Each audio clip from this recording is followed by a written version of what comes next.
This episode of Mobile Geeks is brought to you by Ting. Back in 2011, ASUS introduced the very first generation of the Padfone. And today we're going to be taking a look at the Padfone Infinity, which is the third generation of Padfone that's just arrived on the market. Check it out.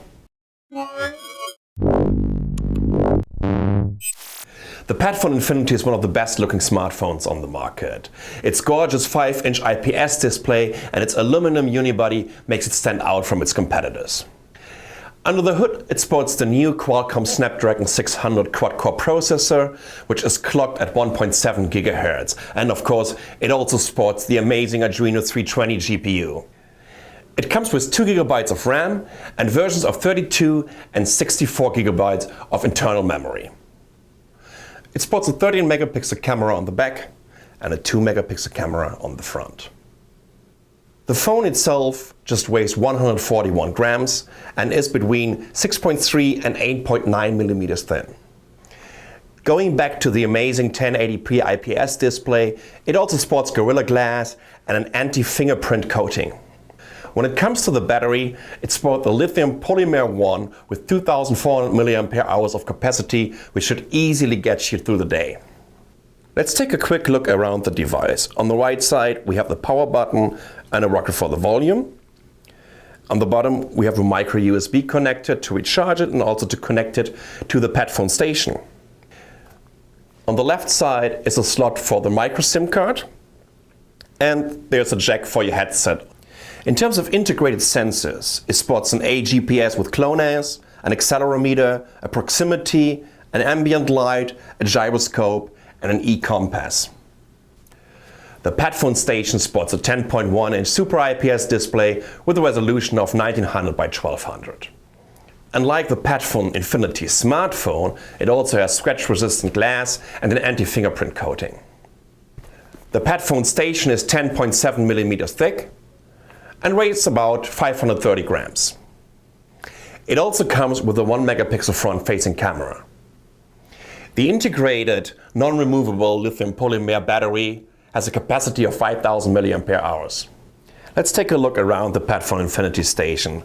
So we have a volume rocker here on the left side. There's nothing on the bottom. On the right side we have a micro USB connector. And on the top we have a power button. And obviously the slot to insert your Padfone Infinity.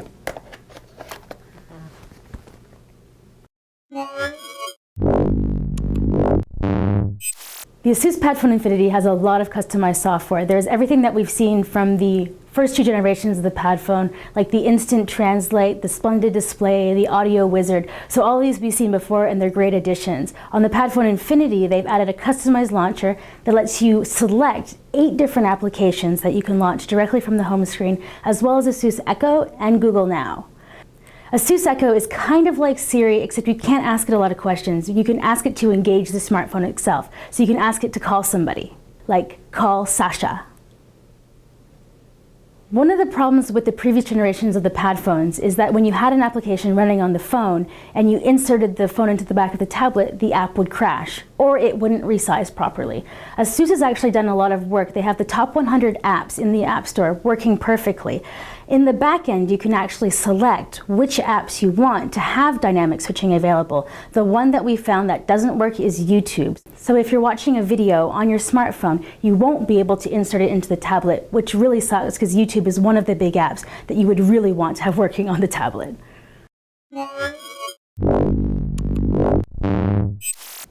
When it comes to the sheer performance, the Padfone Infinity is one of the fastest smartphones on the market. It sports the same processor as the HTC One and the international version of the Samsung Galaxy S4, which is the Qualcomm Snapdragon 600.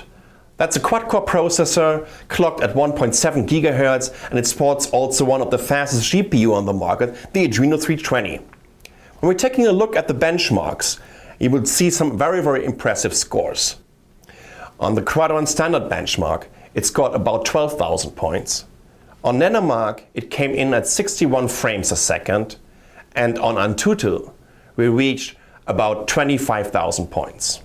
So it's definitely fair to say that the performance of this little quad-core beast will never let you down when it comes to the latest 3D games that are available on the Google Play Store. So what didn't we like about the Padfone Infinity? Well, if you're a person that needs to have a micro SD card slot, this doesn't have that. The other big negative is the price. It's a little expensive, so you can pick this up for around $700. In the US, the HTC One, which is of a similar size and of a similar caliber of phone, you can get that unlocked directly from HTC for $575. So the price difference is pretty big. And then when you add in the tablet, that's another $230 to $250 for that. So then it becomes an actual very expensive package. And in a lot of countries, you won't be able to buy the smartphone on its own. One other thing that's missing is the keyboard from the original Padfone. They dropped it on the Padfone 2 and we didn't see it reintroduced on the Padfone Infinity. When you add in the physical keyboard, it adds a whole layer of productivity, plus there's an additional battery inside it. So I hope that ASUS really does reconsider bringing this back in. And if you are living in the US and you're looking for a device with LTE, that won't be available for you. The LTE bands that are in the phone will only be working in Asia and Europe.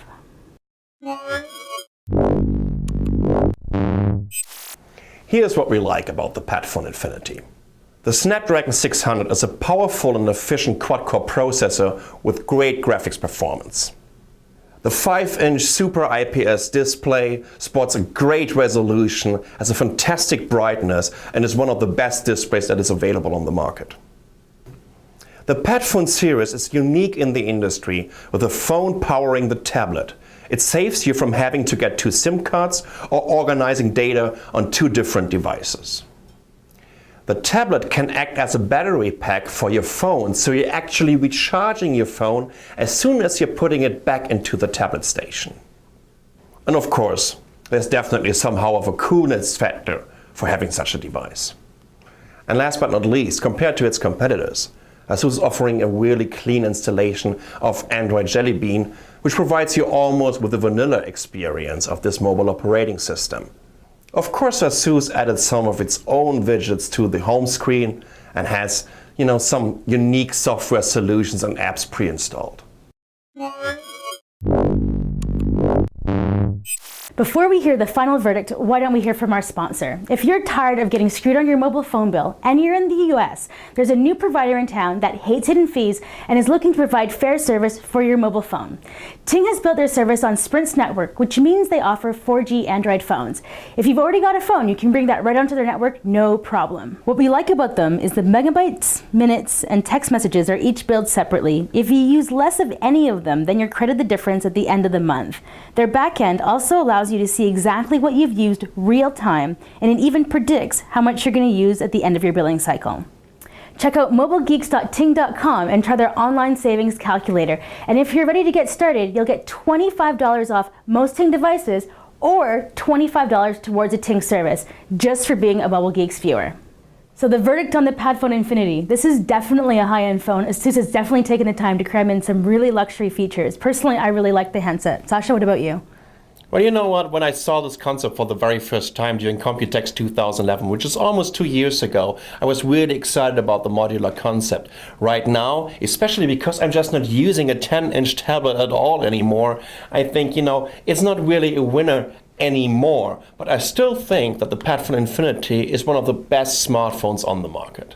So I have to disagree just a little bit. I mean, I'm also not a 10-inch tablet user, to be honest, right? I'm more of I'm a Nexus 7 girl. But the thing is, when I went to Japan a couple of weeks ago, I traveled with this exclusively, and I really, it was a real jump for me to go, oh, I don't need to put extra things on my tablet. Everything just goes onto my phone. And I kind of really saw the value of like the business traveler, someone who travels a lot.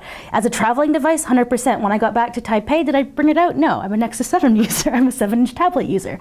But on the road, I thought it was kind of interesting. And especially because of this huge battery that's inside of the tablet station. It's like a 5,000 milliampere hour battery. So you can easily recharge your Padfone Infinity twice. So this gives you a lot of juice, especially when you're traveling. But still, like Nicole, I'm not a 10-inch tablet user anymore, and therefore I'm sorry about that. This would be more something for me to keep in the living room. That's where I have my one and only 10-inch tablet at home.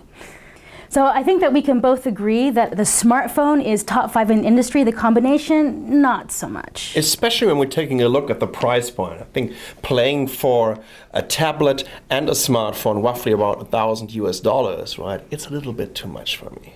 Yeah, I agree. But the smartphone itself, if we put it up, say, against the HTC One, it's at $575 in the US, and this comes in at around $700.